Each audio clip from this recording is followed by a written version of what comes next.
بسم اللہ الرحمن الرحیم۔ السلام علیکم۔ اللہ تعالیٰ قرآن پاک کے سورہ اعراف کے اندر ارشاد فرماتا ہے، بے شک تمہارا رب وہ ہے جس نے زمین و آسمان کو 6 دن میں پیدا فرمایا، پھر وہ عرش پر قیام پذیر ہوا اور دن کو رات سے اس طرح چھپا دیتا ہے کہ رات دن کو جلدی سے آ لیتی ہے، اور سورج اور چاند اور دوسرے ستاروں کو اس طرح بنایا کہ سب اللہ تعالیٰ کے حکم کے تابع ہیں۔ اللہ تعالیٰ کا عرش کیا چیز ہے اور یہ کہاں پر ہے، اور اللہ تعالیٰ کے عرش کی شکل و صورت کیسی ہے؟ اللہ نے اپنے عرش کو کب پیدا فرمایا اور اس کو کس چیز سے بنایا گیا؟ اللہ کا عرش کتنا بڑا ہے اور اس کے اٹھانے والے فرشتوں کی تعداد کتنی ہے، اور وہ فرشتے کتنے بڑے ہیں اور ان کے پاس کتنی طاقت ہے؟ ان تمام سوالات کے جوابات ویورز آپ کو میرے اس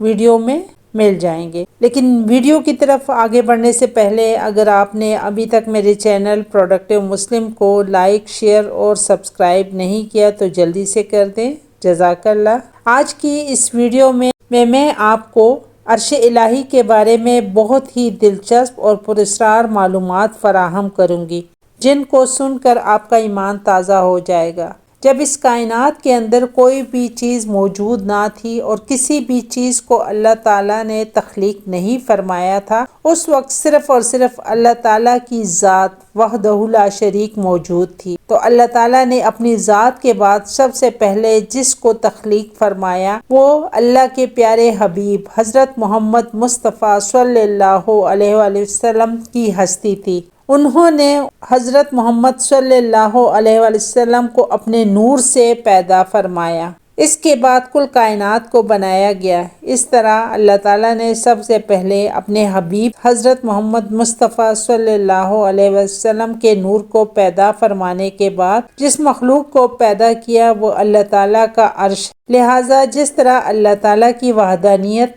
پر، اللہ تعالیٰ کے انبیاء کرام پر، فرشتوں پر ایمان لانا ضروری ہے، اس طرح اللہ تعالیٰ کے عرش پر بھی ایمان لانا ضروری ہے۔ اس پر ایمان لائے بغیر کسی بھی مسلمان کا ایمان مکمل نہیں ہو سکتا۔ اللہ تعالیٰ نے قرآن پاک میں اپنے عرش کا ذکر 25 مرتبہ ارشاد فرمایا۔ اللہ تعالیٰ کی تمام مخلوقات میں سب سے بڑی مخلوق اللہ تعالیٰ کا عرش ہے، اس سے بڑی کوئی بھی مخلوق نہیں، پھر چاہے وہ زمین و آسمان، سورج، چاند، ستارے اور فرشتے ہی کیوں نہ ہوں۔ عرش الہی اللہ تعالیٰ کی وہ مخلوق ہے جو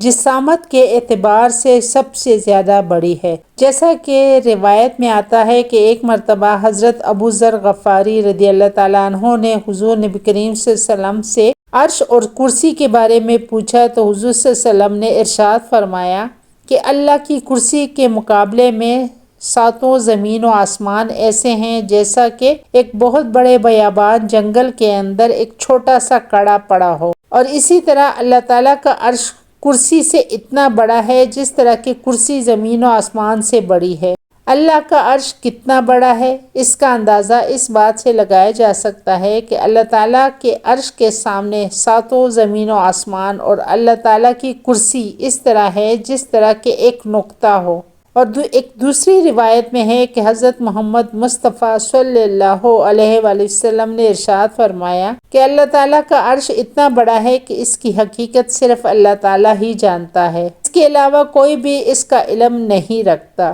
اللہ تعالیٰ کے عرش کی شکل و صورت کیسی ہے تو اس کے بارے میں روایت میں آتا ہے کہ حضرت محمد صلی اللہ علیہ وآلہ وسلم نے ارشاد فرمایا کہ عرش 7 آسمان سے اوپر ہے اور اس کی شکل گنبد کی طرح ہے۔ آپ صلی اللہ علیہ وسلم نے اپنے ہاتھوں سے گنبد کا اشارہ کیا، یعنی اس کی شکل و صورت گنبد کی طرح ہے۔ جس طرح ایک گنبد اپنے نیچے والی تمام چیزوں کو گھیرا ہوا ہوتا ہے، اسی طرح اللہ تعالیٰ کے عرش نے کائنات کو گھیرا ہوا ہے۔ عرش الہی سے کوئی بھی چیز باہر نہیں۔ اللہ تعالیٰ کے عرش کو یہ فضیلت بھی حاصل ہے کہ اللہ نے اس کو اپنے دست قدرت سے تخلیق فرمایا۔ حضرت ابن عمر رضی اللہ تعالیٰ عنہ بیان فرماتے ہیں کہ اللہ تعالیٰ نے 4 چیزوں کو اپنے ہاتھ سے پیدا فرمایا، جن میں سے ایک اللہ تعالیٰ کا عرش اور دوسرا اللہ تعالیٰ کا قلم اور تیسرا حضرت آدم علیہ السلام اور چوتھا جنت عدن۔ جس طرح ان چار چیزوں کو یہ فضیلت حاصل ہے کہ اللہ تعالیٰ نے ان کو اپنے ہاتھوں سے پیدا فرمایا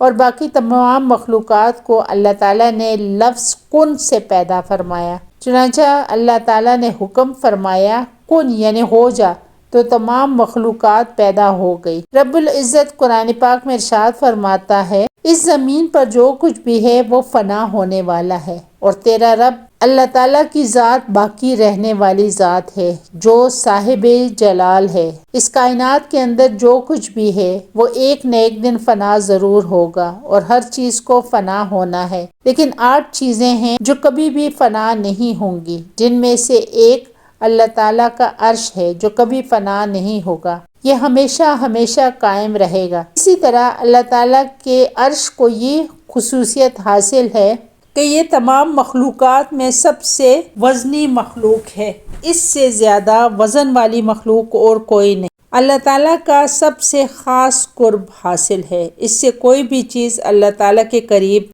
جس طرح ہر چیز کے پائے اور پہلو ہوتے ہیں اسی طرح اللہ تعالیٰ کے عرش کے پائے اور پہلو بھی ہے۔ حدیث پاک میں ہے کہ حضور نبی کریم صلی اللہ علیہ وسلم نے فرمایا کہ قیامت کے دن تمام لوگ مدہوش ہوں گے، سب سے پہلے میری قبر کھلے گی، لیکن پھر بھی حضرت موسیٰ علیہ السلام مجھ سے پہلے اللہ تعالیٰ کے عرش کا پایا تھامے ہوئے کھڑے ہوں گے۔ اس حدیث پاک سے واضح طور پر یہ بات ثابت ہوتی ہے کہ اللہ تعالیٰ کے عرش کے پائے بھی ہیں، اور حضرت موسیٰ علیہ السلام قیامت کے دن اللہ تعالیٰ کے عرش کے ایک پائے کو تامے ہوئے کھڑے ہوں گے، اور اللہ تعالیٰ نے اپنے مخصوص فرشتوں کو پیدا فرمایا جو اللہ تعالیٰ کے عرش کو انہی پایوں سے اٹھائے۔ عرش سب سے اعلیٰ اور بلند ترین مخلوق ہے، اللہ تعالیٰ نے اس کو پیدا فرمایا کہ اپنی تمام مخلوقات سے امتیاز فرمایا اور سب سے زیادہ بلندی عطا فرمایا۔ عرش کے نیچے ایک سمندر ہے، اور یہ سمندر اتنا بڑا ہے کہ اس میں اٹھنے والی ہر لہر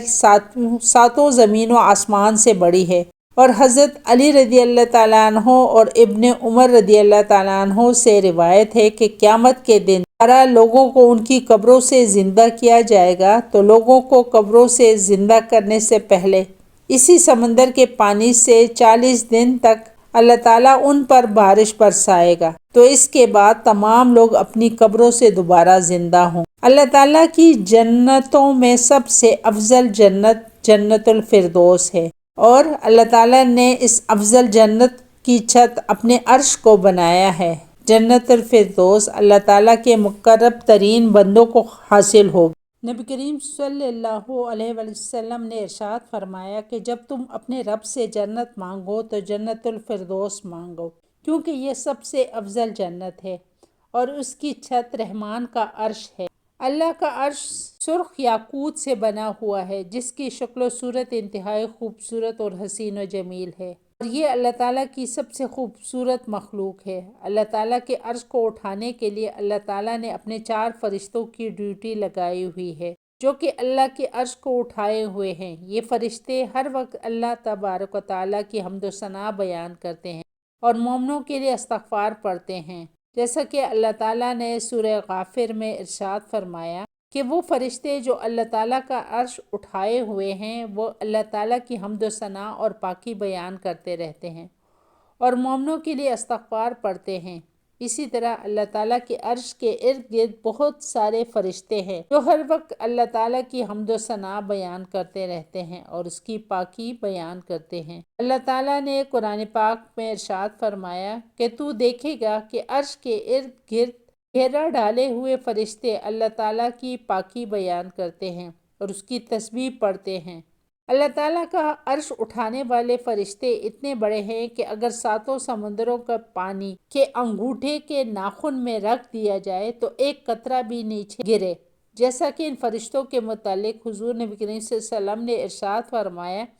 کہ اللہ کا عرش اٹھائے ہوئے فرشتوں میں سے ایک فرشتہ ایسا ہے کہ اس کے کان کی لو سے کندھے تک کا فاصلہ 700 سال کا ہے۔ اس حدیث پاک سے بخوبی اندازہ لگایا جا سکتا ہے کہ جب اس فرشتے کے کان کی